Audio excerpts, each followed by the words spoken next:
Hello and welcome to Inside Indiana Business. I'm Gerry Dick. This week in West Central Indiana, as our Innovate Indiana series rolls into Terre Haute, the third stop this year, shining a spotlight on challenges and opportunities facing regional economies statewide. I'm inside the historic Holman building in the heart of downtown Terre Haute, the former home of Holman and Company that underwent a massive renovation and restoration. It is home now to a number of agencies working to drive economic and community development, not only in Terre Haute, but also in the regional economy here in West Central Indiana. There are a lot of images, a lot of pictures that depict the history of Terre Haute and Vigo County. But now community officials here say they are in the midst of writing a new chapter that will define the region's future. Situated along the banks of the Wabash River, Terre Haute is a regional center for higher education, healthcare, and culture. A city of 60,000 in the midst of change. Downtown, more than $70 million in private investment, includes plans for a new hotel connected to the city's convention center.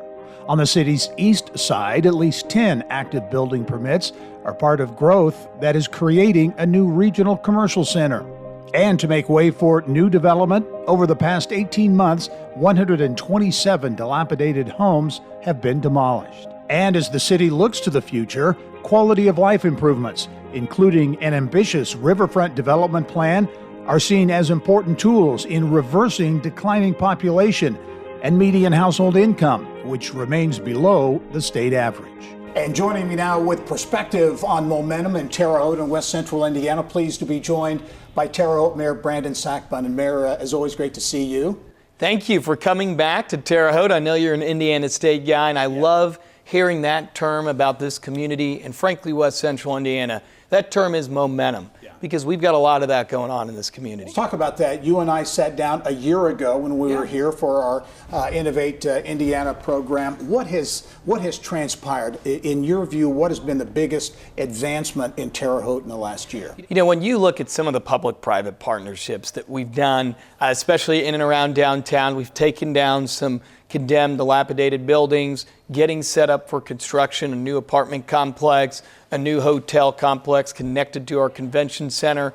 On top of that, we're doing a lot of planning, right? We recognize there's utility constraints in the Hoosier State, and we're going to find an answer to that because we want employers, businesses, commercial developments to know that we are capable from a utility standpoint, and we want to get them here to Terre Haute, Indiana. A couple big projects in the pipeline, not far from where we are sitting right now is a new hotel. There's a vacant lot where there'll be a new hotel, and a few blocks from that, a major housing development. You know, you're looking at a combined $70 million of development in downtown Terre Haute, which is a lot for a community which is size is only 60,000, about that in city limits. Talk about you, because your efforts, I know you made a point of saying you wanted to improve the town-gown relationship, if you will, the relationship between Terre Haute, Indiana State, Rose-Hulman, St. Mary's, Ivy Tech, all of the institutions that are here. Is that happening? That is. I mean, you know, look no further than out east, State Road 46, Poplar Street, that area. Rose-Hulman's doing a $100 million project.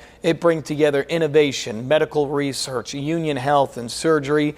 Right down the road, you'll see Indiana State's got a couple of construction projects, as well as they are working very hard to improve that student enrollment, and hats off to President Goddard and his efforts there. St. Mary of the Woods College, they continue to connect with employers to create that pipeline from the classroom to employment. And you can't talk about Terre Haute, Indiana, without mentioning what Leanne Crooks is doing at Ivy Tech.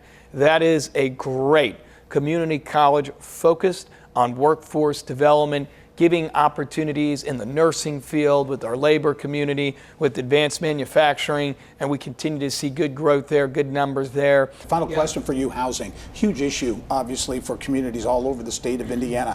What is happening here? What are you doing here to get at that? Because I know it's a big focus. You've got several projects going on, some blight remediation as well. Why and how is that working? So a couple of things there. One, it's our partnership with Thrive West Central, the Vigo County Homes for the Future program. We offer infrastructure grants funded by the American Rescue Plan Act to really close that gap for small builders and developers to help them get the funds they need to move a project forward. We're also doing some of the little things. right? We're making building permits a quick and easy process online. We're doing plan review. Our city staff is here to work with the development community. You need a plan design to be reviewed. You need an inspection. I tell the team, you got 24 hours to give them a response because we owe them very clear and concise answers about where we view their projects. So some of those little things, some of those bigger things like the grants and the programs we have to offer. Last year we took down 100 blighted properties. This year we're on pace to do 125. On top of taking down some old buildings that the private market didn't need, we're working with the private sector to replace old buildings with new construction, bringing homes to all corners of the city of Terre Haute. Terre Haute Mayor Brandon Sakbun, thanks for joining us. Thank you. We'll talk to you soon. Absolutely. All right. Well, the mayor mentioned Terre Haute-based Thompson Thrift. It has a big presence not only here in Terre Haute, but across the country, with deals in markets from Lady Lake, Florida, near the Villages, to Fishers in Hamilton County. The company is donating more than $2.5 million to Indiana State University in gifts and paid internships for the school's construction management program. Thompson Thrift has a long-standing connection to ISU. The CEOs and co-founders are Sycamore alums.